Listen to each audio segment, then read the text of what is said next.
ഈ video for all the നടുക്കഷ്ണംസാണ്. നടുക്കഷ്ണമോ അപ്പം ഇങ്ങനെയൊക്കെ മീൻ പൊരിച്ചേണ്ടത് ഒരിക്കലുമല്ല. എന്നെ പോലെ രണ്ടാമത്തെ മക്കൾ, അതായത് സെക്കൻഡ് ഹാൻഡ് പ്രൊഡക്റ്റ് എന്ന് പറയണ്ടല്ലേ, രണ്ടാമത്തെ മക്കൾ എന്ന് തന്നെ പറയാം. അതായത് വെച്ചാൽ നമ്മൾ ആ പുരയിൽ ഉണ്ടോ എന്ന് ചോദിച്ചാൽ ഉണ്ട്, ഇല്ലെന്ന് ചോദിച്ചാൽ ഇല്ല. നമ്മളെ പറ്റി ആർക്കും അറിയലുണ്ടാവില്ല, നമ്മളെ പറ്റി ഒരു അഭിപ്രായം ഉണ്ടാവില്ല പ്രത്യേകിച്ച്. അതായത് വെച്ചാൽ നമ്മൾ ജനിച്ചപ്പം മുട്ടേ നമുക്ക് ഫുൾ സെക്കൻഡ് ഹാൻഡ് പ്രൊഡക്റ്റ് ആയിരിക്കും. അതായത് വെച്ചാൽ ഓരോ ഡ്രസ്, ബുക്സ്, ബാഗ്സ് എല്ലാം നമുക്ക് സെക്കൻഡ് ഹാൻഡേ കിട്ടുള്ളൂ. അതായത് ഒരു പൊട്ടിച്ച് കളിച്ചതിൻ്റെ ബാക്കി കളിസാധനം ഉണ്ടാവും, അതൊക്കെ വെച്ചിട്ട് നമ്മൾ അഡ്ജസ്റ്റ് ചെയ്യേണ്ടി വരും. അതായത് എനിക്ക് തോന്നുന്നു നമ്മൾ ഷഡ്ഡി ഒഴുകി ബാക്കിയൊക്കെ നമ്മളെ കൊണ്ട് ഇടിപ്പിച്ചിട്ടുണ്ടാവും, അത് ഇടാൻ പറ്റാത്തതുകൊണ്ടായിരിക്കും എന്ന് തോന്നുന്നു. അപ്പം എന്ന് വെച്ചാൽ ഇങ്ങനെ നമ്മൾ ജീവിച്ച് പോകുമ്പോൾ നമുക്ക് എല്ലാ സെക്കൻഡ് ഹാൻഡ് പ്രൊഡക്റ്റ് ആയിരിക്കും. നമുക്ക് അതൊന്നൊരു പ്രശ്നം ഉണ്ടാവില്ല. കാരണം ഒരിക്കൽ ആദ്യമായിട്ട് ആരംഭിച്ച് പൊന്നാരിച്ചുണ്ടായ മക്കളായിരിക്കുമല്ലോ മൂത്ത ആൾക്കാർക്കുള്ള സ്നേഹം ഫുള്ളും കൊടുത്തിട്ടുണ്ടാവും. അപ്പം നിങ്ങളായിരിക്കും രണ്ടാമത്തെ ആൾക്കാർക്ക് കൊടുക്കും, പക്ഷെ നമുക്കത് അത്ര ഫ്ലോ ആയിട്ട് കിട്ടില്ല. കാരണം ഓരോ മൂത്ത ആൾക്കാരവിടെ ഉണ്ടല്ലോ.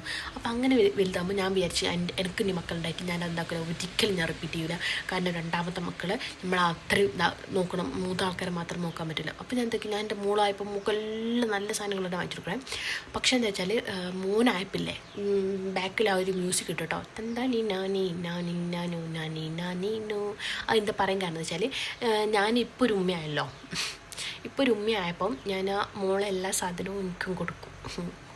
അപ്പം ഞാൻ വിചാരിച്ച് ഇത് ഉമ്മമാരാകുമ്പോൾ വരുന്നൊരു സാധനം തോന്നുന്നു, അല്ലാണ്ട് ഇഷ്ടമില്ലായിട്ടൊന്നുമല്ല കേട്ടോ.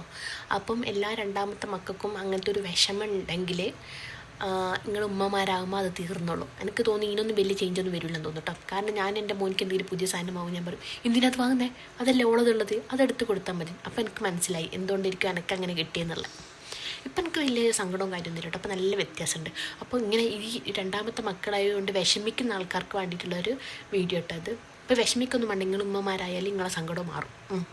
നമുക്ക് മനസ്സിലാവും എന്താ ഉള്ള അതിൻ്റെ സത്യാവസ്ഥ. അല്ലാണ്ട് നമ്മളോട് ഇഷ്ടമില്ലായിട്ടൊന്നുമില്ല. നമ്മളെ